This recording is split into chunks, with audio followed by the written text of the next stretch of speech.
Hey guys, I'm Chad, that's Andy, and we're Team PGR. Hey guys, Chad here. So today we're going to be working on the Tesla Model 3 Performance, setting it up for the Tire Rack One Lap of America. Tires, brakes, getting the car ready to go. It's a much nicer day today than it was last video, which is good. It's nice and warm. It's not freezing in Minnesota anymore. But without further ado, let's get started. Put the car together, see if we can't get the thing ready to go.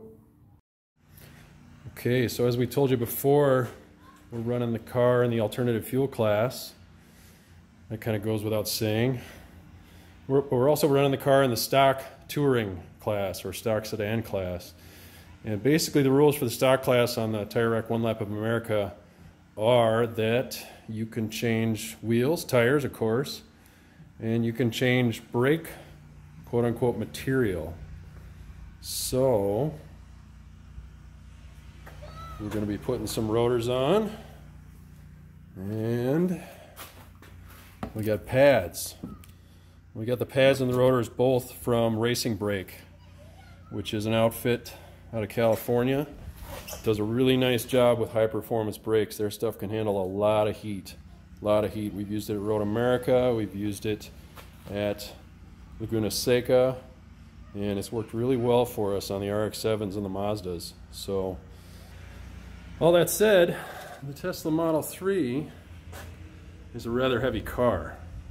It's a little over 4,000 pounds. That is not light for a track car. We got the performance version, so we're running those nice Brembo calipers, and we'll just have to see how it does. The Michelin Pilot Sport 4S. Same tire that comes stock on the car, but we are running a wider version, 265 versus the stock 235, so a little bit more contact area. Despite that, running the 18-inch rim and the Enkai rim, we're saving 6 pounds over that stock 20-inch rim. So not only are we going to save the weight and get the associated performance for the transit drives, I think the ride will be better as well. So I got to show you guys this first. This is really cool. This is a jack pad specifically designed for the Model 3. It slides into those little openings on the rocker panel. So we're going to put that up first and then use the floor jack because my lift is not set up yet this year. Alright, so it is 1 week later. I decided it was going to be a lot easier to get this stuff done, getting my lift up. So we will attack the brakes and see where we get. Tomorrow morning we need to be over at Dakota County Tech to test on track, so we'll see how that goes. Alright, so we got the wheel off, and first thing we can show you here, if I can get it to focus, is the performance cars had a little surprise for guys that wanted aftermarket wheels.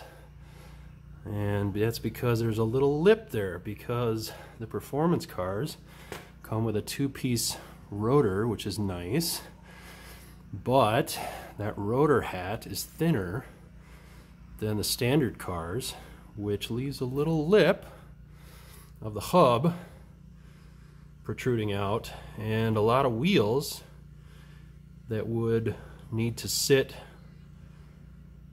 hub-centric on the car don't sit very well and don't sit flush, and can be real dangerous if guys aren't paying attention and don't see that the wheel hasn't seated against the rotor hat all the way.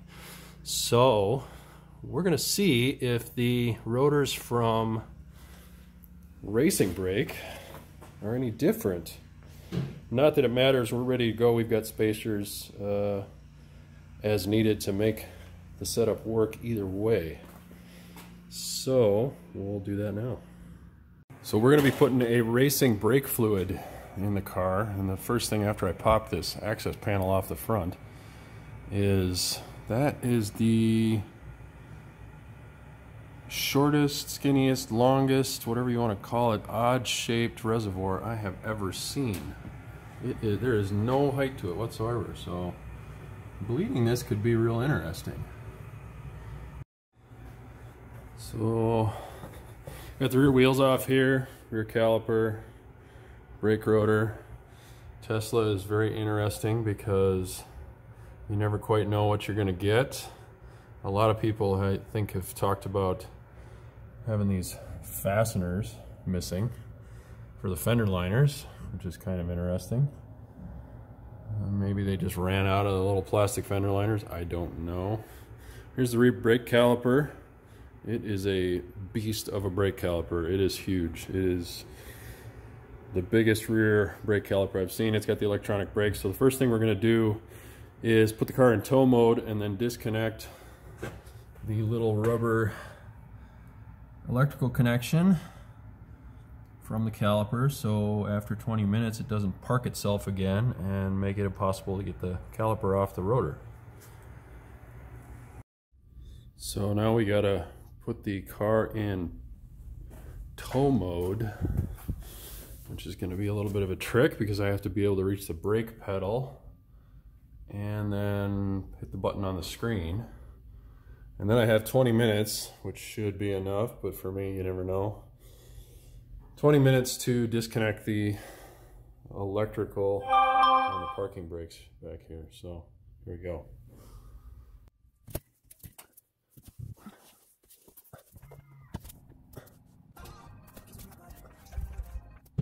So you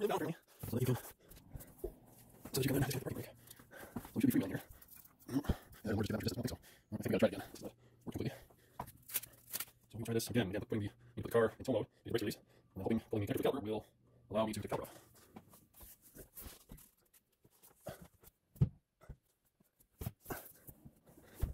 Alright, so re-engaged. I'm doing something wrong. Maybe I need to pull it down. Frustrating, that's doesn't have certainly let's try it a little bit, you know.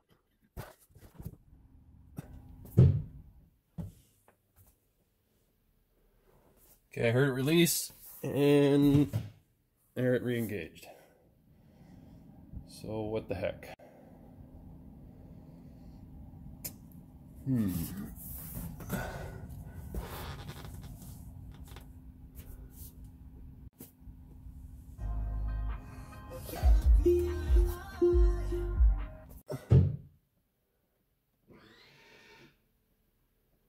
Okay, I heard it disengage that time.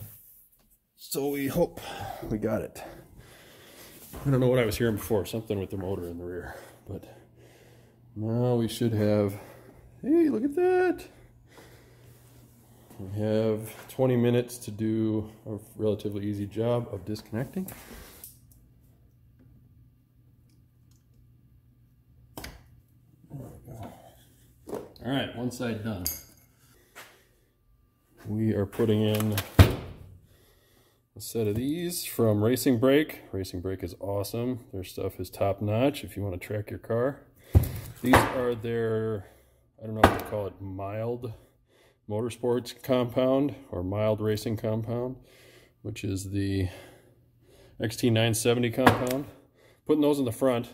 Tried to get something kind of a crossover pad for the rear, but the vendors and the manufacturers are still getting ramped up, and these are kind of an oddball pad. So I had to buy these from Tesla, and they were a pain to get, and they were not cheap. I don't know exactly why they're so expensive, because it's just a standard street compound that we're probably going to melt into oblivion, but they've got these weird star retainers. I'm not used to them anyway. I'm sure people watching this video probably like, oh, those are all over everything, but it doesn't. Running 80s and 90s RX-7s and Mazda Miatas, I don't run into something quite that elaborate very often. So now we're going to go ahead and take the caliper off, switch the rotor over to the Racing Brake rotors, and then put the a new set of stock pads in. I want to save the pads and the rotors for the street. you know, they're bedded in together, and I want to keep them more or less as a set, just so drivability is maximized. But let's get to work. All right, look at that. New racing brake rotor with that really nice vane design that they do. Makes the cooling brakes much better than any stock rotor I've seen. We have one little interesting thing. This one came with that tapered style, while the stock two-piece brake rotor on the performance cars comes with just a regular you know, flange bolt. I'll show you that here. So here's your stock one, and I marked it right rear. Like I said, I'm going to keep the pads and the rotors all matched up, so drivability is good when I give it back to my wife, because it's her car. But this has a standard bolt, whereas I need to get a flathead tapered bolt for the racing brake, and I've got a few on the shelf. I assume it's a pretty standard metric size. We'll just double check here. But oh yeah, we got the Mountain Pass performance lines that we're going to check and see if those will work for us. I think they should. Look really nice. So as we may or may not have talked about before, this factory two-piece Tesla Model 3 performance rotor, it's great, and it's really neat that it's a two-piece, although it looks like it's pressed in, which is less than ideal. But I'm sure it'll work fine. Tesla engineers are probably better engineers than me, but this has a really thin